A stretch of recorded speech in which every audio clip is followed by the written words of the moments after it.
ఇప్పుడు నేను చెప్పేది ఒక లవ్ స్టోరీ మాత్రమే కాదు, ఒక జీవితంలో జరిగిన ఎమోషనల్ అన్ని ఫీలింగ్స్ని కలిపి చెప్పే స్టోరీ.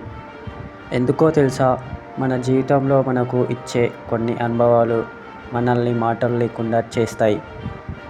జీవితంలో వచ్చే కొన్ని సమస్యలు, మనసులో ఉండే కొన్ని బాధలు, వాటికి సమాధానం వెతుక్కోవడానికి కాదు, కాసేపు వాటిని మర్చిపోవడానికి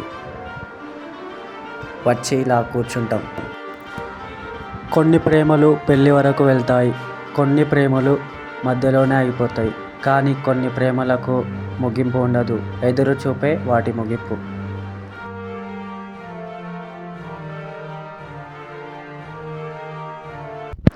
నేను మొదటి నుంచి ఇలా ఉండేవాడిని కాదు. డ్రాయింగ్స్ వేస్తూ, నాకు ఇష్టమైన పుస్తకాలు చదువుకుంటూ, యూట్యూబ్లో వీడియోలు చేస్తూ నా జీవితాన్ని నేను చాలా హ్యాపీగా గడిపేవాడిని. ఒంటరిగా ఇలా వచ్చి ప్రకృతిని చూస్తూ గంటల తరబడి కూర్చునే అలవాటు నాకు అస్సలే లేదు. ఇలా వచ్చి కూర్చోవడానికి గల కారణం కొన్ని సమస్యలు, కొన్ని కారణాలు, జీవితంలో జరిగిన కొన్ని ఎదురు విషయాలు, వాటిని మర్చిపోవడానికి ఇలా వచ్చి కూర్చుంటాం. నా జీవితంలో ఒక సంఘటన జరిగింది. ఆ రోజు ఆ వరకు నేను ఒకేలా ఉన్నా, ఆ రోజు తర్వాత నేను ఇంకోలా మారిపోయాను.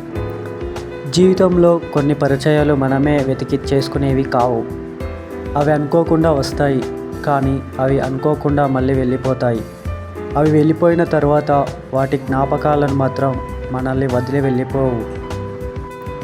ఈ చెట్లు, ఈ సూర్యాస్తమయం, ఈ మేఘాలు, ఈ గాలి, ఈ పక్షులు, ఇవన్నీ చూస్తుంటే కొన్ని క్షణాలైన మనసుకు ప్రశాంతంగా ఉంటుంది అనిపిస్తుంది.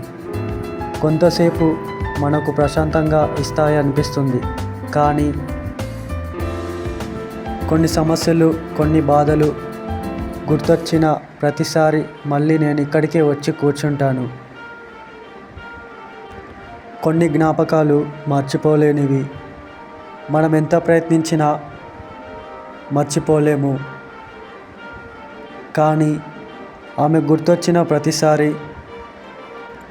ఇలా వచ్చి కూర్చుంటాను.